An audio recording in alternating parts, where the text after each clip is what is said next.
Hi, everyone. I'm Jim Gosart. I'm Worldwide Vice President of Republicans Overseas. And I'm John Richardson, and I'm working with Republicans overseas. John, I think the topic for today, the foreign earned income exclusion, it's what exactly, I think the way to start this conversation out is what exactly is the foreign earned income exclusion?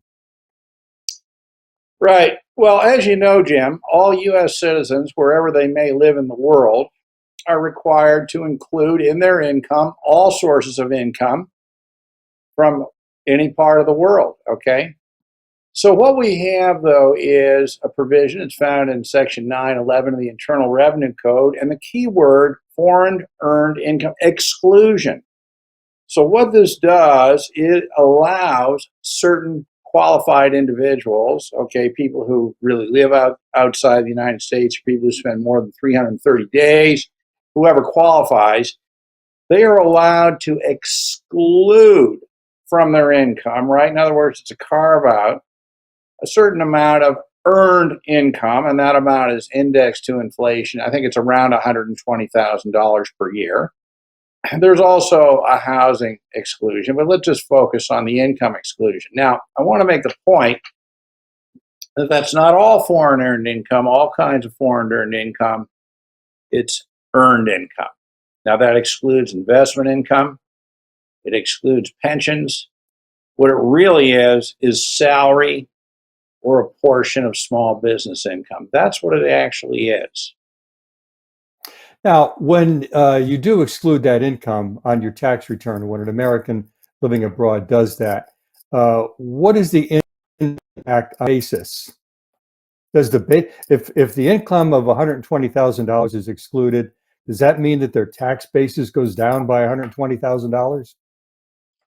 Oh no, no, not at all. I mean, there's so many different answers to that question. Okay, first of all, to the extent that it affects much of anything, it affects only a narrow kind of income. Think mostly Yeah. employment income, etc. But for those who have more than 120,000, okay, it's not like the amount over the exclusion is taxed at low marginal rates. No, the 120,000 or whatever is added right back in.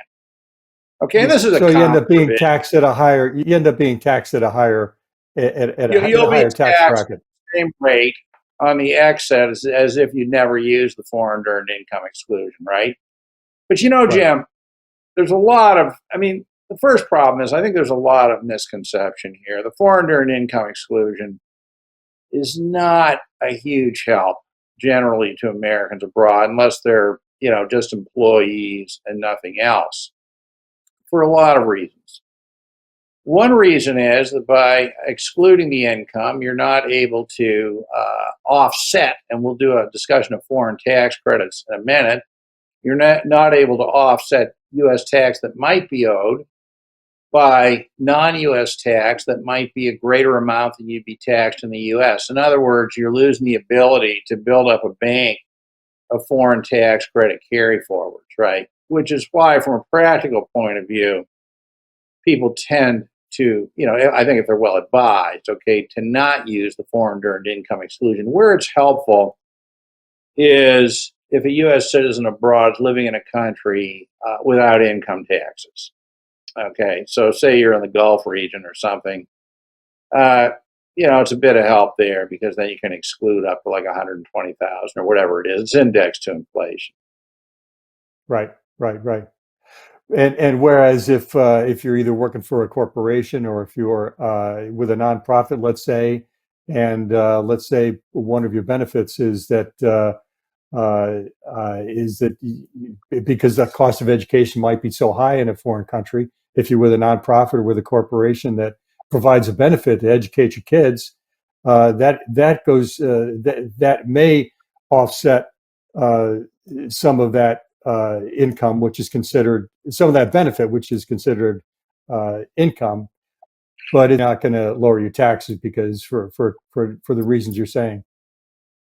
That may very well be. I'm not sure that I know the answer to that off the top of my head. But I think the important message here is that The foreign earned income exclusion is an incredibly narrow provision for an incredibly narrow kind of income, Yeah. which has no applicability to the lives of, or limited applicability to the lives of many Americans abroad because, it doesn't include investment income, it doesn't include pensions. I mean, can you imagine? So somebody uses the foreign earned income their whole life exclusion, then they retire, they can't use it anymore, then all of a sudden they have to report their pension income, right? I mean, it's very limited. Yeah. And I would also make the point that it was never designed to benefit individual Americans. It was designed to lower the cost that multinationals might have in employing U.S. citizens abroad. Interesting. And yet, when Yeah. various proposals are made for tax reform that might benefit Americans living abroad, in almost every case, you'll see a call for uh, raising the foreign earned income exclusion, as if by doing so, it would somehow solve the predicament that Americans find themselves in when they're overtaxed and double taxed simply because they're living abroad.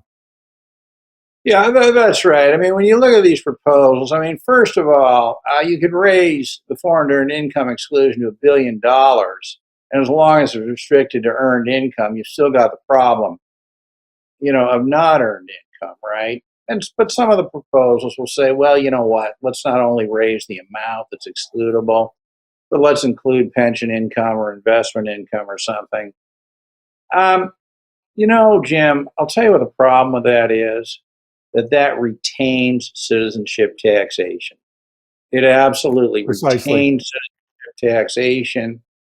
It's just one more carve out, right? And, what brings us together, I think, in these discussions is to underscore and reinforce the absolute necessity of one, identifying citizenship taxation as the problem and the necessity of getting rid of it. And the only way to And get it's rid of it, you know, severing and it's citizenship. why the only way to as you, I'll finish your sentence for you. I'm sorry to butt in there, but it's really why the solution here has to be getting rid of citizenship-based taxation entirely. Anything short of that is going to have the carve-out sort of perspective to it that simply isn't going to solve the problem. The problem is just going to remain in a different form. And the proposal that we've submitted, John, and completed under Republicans Overseas does exactly that. It does eliminate citizenship-based taxation entirely. It's where we stand on the issue, and it is the approach that would solve this issue for Americans living abroad. Yeah, Jim, everything you say is true, but I want to add to this that this is truly a moral issue. This goes way beyond citizenship taxation because, in practical terms, all citizenship taxation is, once you see how it operates as opposed to what it's called, it's the U.S. imposing worldwide taxation on income not sourced in the United States and taxing individuals who don't live in the United States either. This is a moral issue. And for that reason alone, citizenship has got to be severed from tax residency. Very well put, John. Thanks so much.